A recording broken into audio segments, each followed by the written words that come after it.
जय हिंद दोस्तों, कैसे हैं आप सभी प्यारे भक्तों को हर हर महादेव। दोस्तों, आज के इस खास और इन्फॉर्मेटिव वीडियो में मैं आपको हरिद्वार और ऋषिकेश यात्रा की संपूर्ण जानकारी देने वाला हूं। दोस्तों, आज के इस वीडियो में मैं हरिद्वार और ऋषिकेश को एक साथ कवर करूंगा, क्योंकि मैक्सिमम लोग हरिद्वार के साथ साथ ऋषिकेश को भी कवर करते हैं। तो अगर आप भी हरिद्वार और ऋषिकेश दर्शन की प्लानिंग कर रहे हैं तो ये वीडियो आपकी बहुत हेल्प करेगा। इस वीडियो में जानेंगे आप यहाँ तक कैसे पहुँचेंगे, यहाँ पर रुकने के लिए होटल या धर्मशाला कहाँ पर लेना चाहिए, दर्शन और घूमने का सही तरीका क्या रहता है, आप यहाँ पर कहाँ कहाँ घूम सकते हैं, इस पूरी यात्रा को कवर करने के लिए आपको कितने दिनों का प्लान करना चाहिए, और वीडियो के लास्ट में बात करेंगे बजट की। तो A to Z complete information के लिए वीडियो को पूरा जरूर देखें। तो चलिए जानते हैं आपको सबसे पहले कहाँ आना चाहिए। दोस्तों, मैं आपको एडवाइस करूंगा आप अपनी यात्रा को हरिद्वार से शुरू करें। यहाँ पर दर्शन और घूमने के बाद में फिर आप ऋषिकेश के लिए जा सकते हैं। यहाँ तक आने का जो सबसे अच्छा और सस्ता तरीका रहता है वो रहता है ट्रेन का। हर प्रमुख स्टेशन से आपको यहाँ तक डायरेक्ट ट्रेन मिल जाएगी। वहीं आप बस से भी यहाँ तक आ सकते हैं। बस की कनेक्टिविटी भी बहुत अच्छी है। आसपास के राज्यों और शहरों से आपको डायरेक्ट बस यहाँ तक के लिए मिल जाएगी। और अगर आप अपनी प्राइवेट कार से आना चाहते हैं तो ये भी एक अच्छा ऑप्शन रहता है। हर की पौड़ी के पास में ही मेला मैदान के पास पार्किंग फैसिलिटीज़ आपको मिल जाती हैं।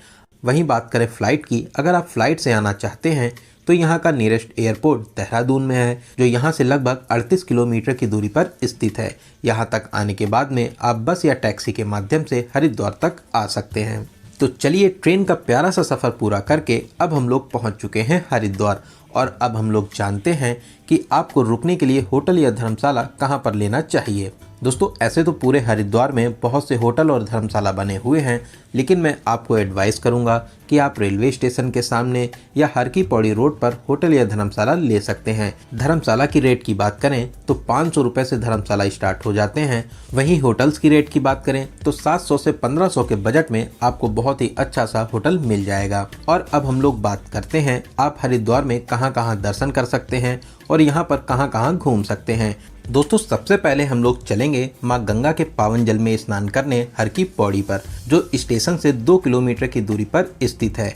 यहाँ पर आप ब्रह्म घाट या घंटाघर घाट पर स्नान कर सकते हैं। यहाँ पर स्नान करने का विशेष महत्व है। देश ही नहीं विदेशों से भी बहुत से भक्त यहाँ पर स्नान करने के लिए आते हैं। शाम को यहाँ पर 6 बजे दिव्य और भव्य आरती का आयोजन भी होता है, और इसमें शामिल होने के लिए बड़ी संख्या में लोग आते हैं। शाम को 4 बजे से ही आरती को आगे से देखने के लिए बड़ी संख्या में भीड़ आने लगती है। तो आप यहाँ पर आकर आरती में जरूर शामिल होइए। यहाँ पर दर्शन करने के बाद में अब हम लोग चलेंगे माता मनसा देवी जी के दर्शन करने के लिए। माता रानी का ये प्यारा सा मंदिर ऊपर पहाड़ी पर स्थित है। यहाँ तक जाने के लिए आप सीढ़ियों से जा सकते हैं या आप रोपवे से भी जा सकते हैं। हर की पौड़ी से 200 मीटर की दूरी पर ही पैदल मार्ग बना हुआ है। अगर आप सीढ़ियाँ चढ़ सकते हैं तो आप सीढ़ियों से चले जाइए। पैदल मार्ग से कुछ ही दूरी पर रोपवे मार्ग भी बना हुआ है। रोपवे में नॉर्मल टिकट जो मनसा देवी जी के लिए लगता है वो है 129 रुपये का। वही मनसा देवी और चंडी देवी दोनों जगह जाने के लिए आपको 329 रुपये का टिकट लेना रहता है। बहुत ही प्यारा सा सफर पूरा करके आप मंदिर के पास में पहुंचेंगे। यहाँ पर माता रानी के प्यारे से दर्शन कर माता रानी का आशीर्वाद प्राप्त कर सकते हैं।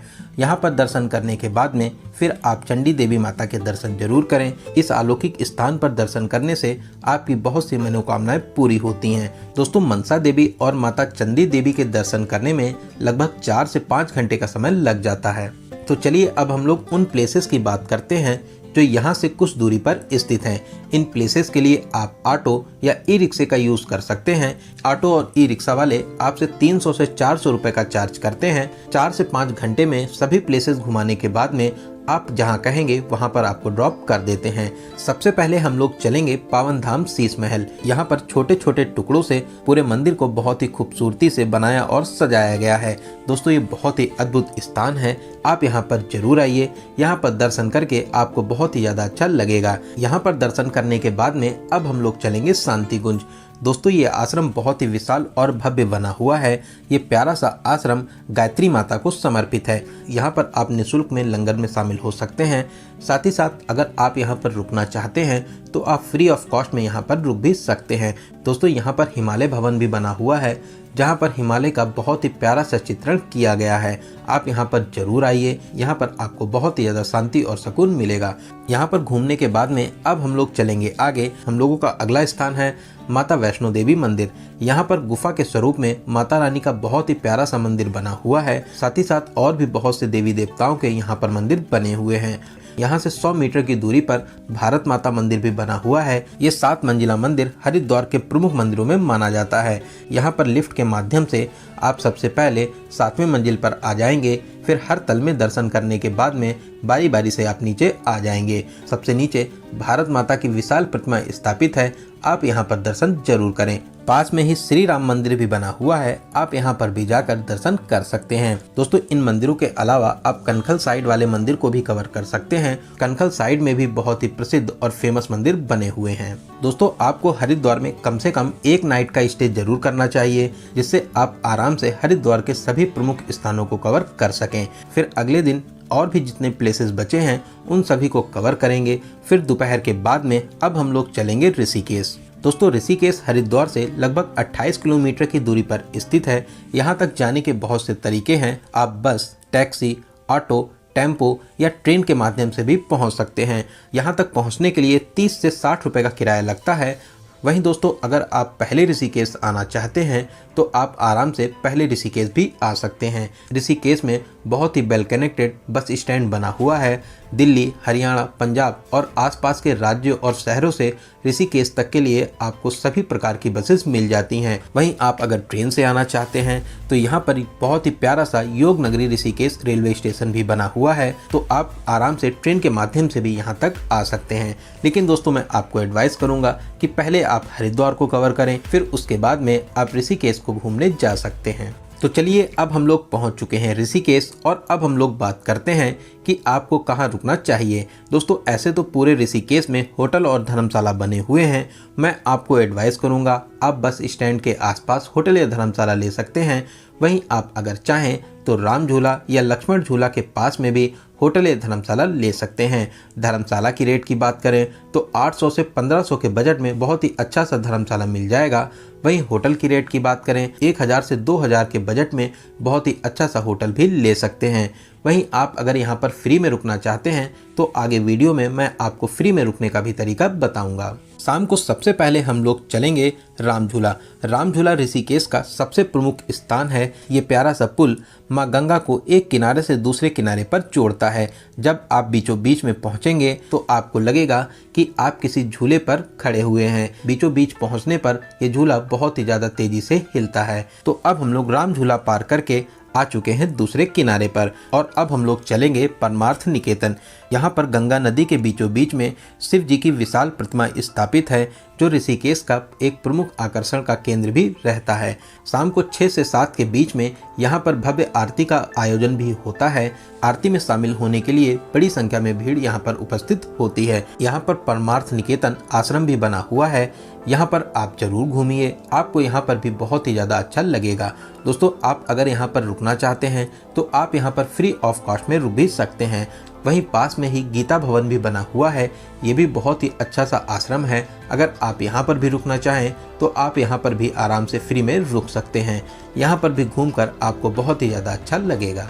इन प्लेसेस पे घूमने के बाद में रात में हम लोग अपने होटल में आराम करेंगे और अगली सुबह हम लोग चलेंगे नीलकंठ महादेव जी के दर्शन करने के लिए, जो ऋषिकेश से लगभग 30 किलोमीटर की दूरी पर स्थित है। राम झूला टैक्सी स्टैंड के पास से ही आपको बुलेरो मिल जाती हैं, जिसमें आने जाने का 150 से 200 रुपये चार्ज करते हैं। मंदिर में दर्शन कराने के बाद में आपको फिर से यहाँ पे ड्रॉप कर देते हैं। नीलकंठ महादेव जी का प्यारा सा मंदिर पहाड़ों के बीचों बीच में स्थित है। ये मंदिर अपनी विशेष मान्यताओं के लिए बहुत ही फेमस है। यहाँ पर दर्शन करने से आपकी सभी मनोकामनाएं पूरी होती हैं। दोस्तों, ये प्यारा सा मंदिर बहुत ही अद्भुत और भव्य शैली में बना हुआ है, जिसकी भव्यता देखकर आपका दिल और मन को बहुत ही ज़्यादा शांति मिलेगी। दोस्तों, ऋषिकेश अपनी एडवेंचरस एक्टिविटीज़ के लिए भी बहुत ही ज़्यादा फेमस है। यहाँ पर आप बहुत सी एडवेंचरस एक्टिविटीज़ को कर सकते हैं। आप यहाँ पर रिवर राफ्टिंग कर सकते हैं, बंजी जंपिंग कर सकते हैं, जिप लाइन का मज़ा ले सकते हैं और भी बहुत सी एक्टिविटीज़ हैं जिनको आप कर सकते हैं। सभी एक्टिविटीज़ के अलग अलग रेट हैं, तो आप अपने बजट के हिसाब से जो आप चाहें एक्टिविटीज कर सकते हैं। आप यहाँ पर 13 मंजिला मंदिर में भी दर्शन कर सकते हैं। ये भी ऋषिकेश का बहुत ही प्रसिद्ध और प्यारा मंदिर है जो लक्ष्मण झूला के पास में स्थित है, लेकिन इस टाइम पर लक्ष्मण झूला को कुछ समय के लिए बंद किया गया है, तो आप राम झूला के पास से होते हुए इस प्यारे से मंदिर में पहुंच सकते हैं। वहीं आप यहां पर बीटल्स आश्रम में भी जा सकते हैं, साथ ही साथ त्रिवेणी घाट पर भी घूमने और दर्शन करने जा सकते हैं। त्रिवेणी घाट भी बहुत ही प्यारा स्थान है।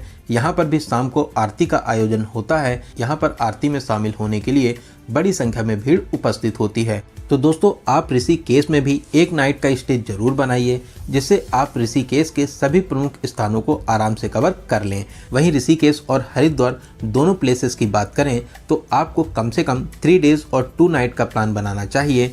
अगर आप और भी घूमना चाहते हैं तो 4 डेज और 3 नाइट्स का भी प्लान बना सकते हैं। चलिए अब बात करते हैं हरिद्वार और ऋषिकेश आने का सबसे अच्छा समय कौन सा रहता है। दोस्तों, ऐसे तो पूरे साल ही हरिद्वार और ऋषिकेश में भीड़ भाड़ रहती है, लेकिन आप दिसंबर, जनवरी, फरवरी या मई और जून में यहाँ पर घूमने आ सकते हैं। ये टाइम यहाँ पर घूमने के लिए बेस्ट टाइम माना जाता है। तो चलिए अब हम लोग बात करते हैं सबसे जरूरी क्वेश्चन, बजट की। दोस्तों, अगर आप 3 डेज और 2 नाइट्स का प्लान बनाते हैं तो 4000 से 5000 पर पर्सन के बजट में बहुत ही अच्छे तरीके से इन दोनों जगहों को कवर कर लेंगे।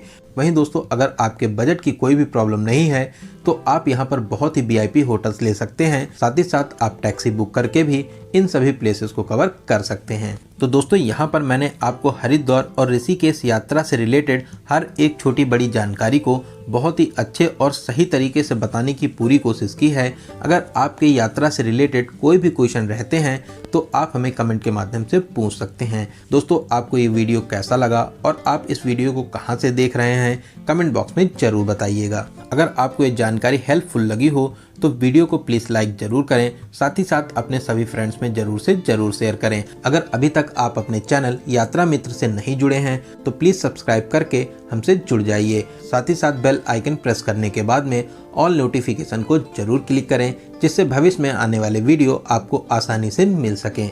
तो चलिए दोस्तों, अब मिलते हैं किसी ऐसे ही इंफॉर्मेटिव वीडियो में। तब तक आप अपना और अपने परिवार का बहुत ज़्यादा ख्याल रखें। आपकी यात्रा सफल, सुगम और मंगलमय हो। जय हिंद, जय भारत।